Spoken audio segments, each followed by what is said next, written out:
Bien-aimés dans le Seigneur, j'aimerais faire cette déclaration avant de commencer la vidéo.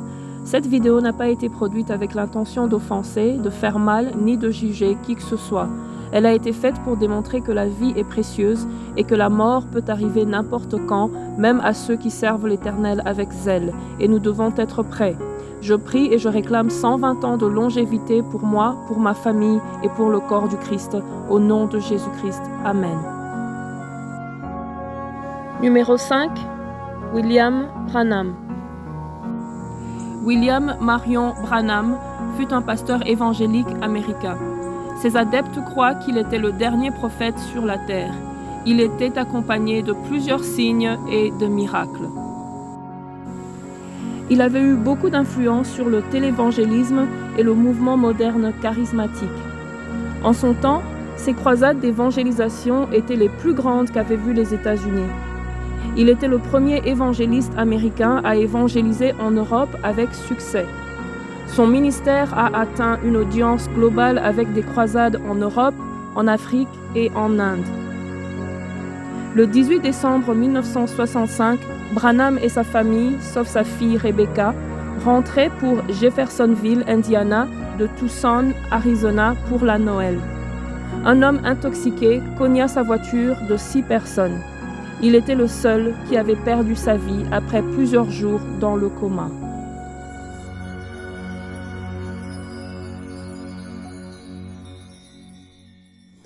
Numéro 4. Eddie Long.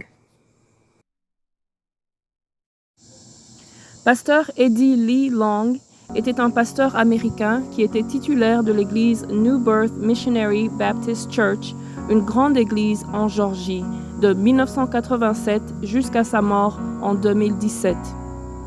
Quand il avait commencé, l'église n'avait que 300 membres. Après quelques années, l'église comptait plus de 25 000 membres sous son titulage.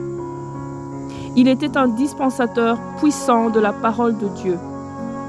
En septembre 2016, Pasteur Long avait déclaré publiquement qu'il se rétablissait d'une maladie inspécifiée et que la maladie n'était pas la cause de sa perte de poids. Pasteur Eddie Long est mort le 15 janvier 2017 à l'âge de 63 ans. L'Église déclara après ses obsèques qu'il était mort d'un cancer agressif.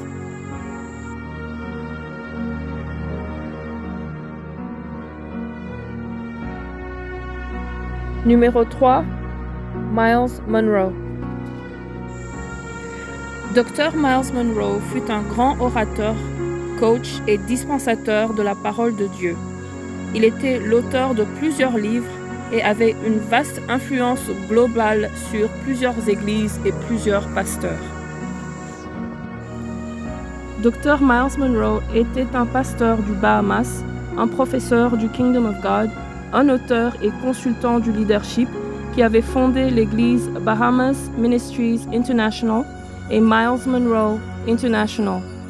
Il était le DG du Third World Leader International et l'auteur de plusieurs livres. Dr. Munroe et sa femme sont morts dans un accident d'avion le 9 novembre 2014. Ils étaient dans un jet privé en direction d'une conférence.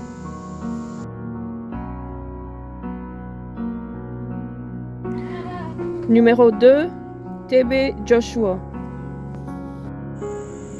Temitope Beligun Joshua, connu par les masses comme T.B. Joshua, était un pasteur charismatique, un télévangéliste et un philanthropiste venant du Nigeria. Il était le fondateur et le leader de Synagogue Church of All Nations, appelée SCOAN, une méga-église chrétienne qui manageait Emmanuel TV de Lagos, Nigeria. Pasteur T.B. Joshua était très connu en Afrique et en Amérique latine et avait une très grande audience sur les médias sociaux avec plus de 6 millions de fans sur Facebook. Sa chaîne YouTube Emmanuel TV avait plus d'1 million d'abonnés et était le ministère le plus suivi sur la plateforme. T.B. Joshua est mort le 5 juin 2021 après un de ses services, juste une semaine avant son 58e anniversaire. Aucune raison de décès n'a été publiée jusqu'aujourd'hui. Numéro 1, Jésus-Christ. L'incomparable, majestueux Jésus-Christ n'a pas besoin d'introduction. Comme le Fils de Dieu, le Sauveur de l'humanité, il est mort d'une mort tragique sur la croix pour prendre nos péchés. Évangéliste, pasteur, professeur, guérisseur, ressusciteur, il est le seul sur cette liste qui est ressuscité des morts et n'est plus dans la tombe. Alléluia. Il était, il est et il revient. Préparez donc vos cœurs pour que le Roi des rois fasse son entrée. Amen.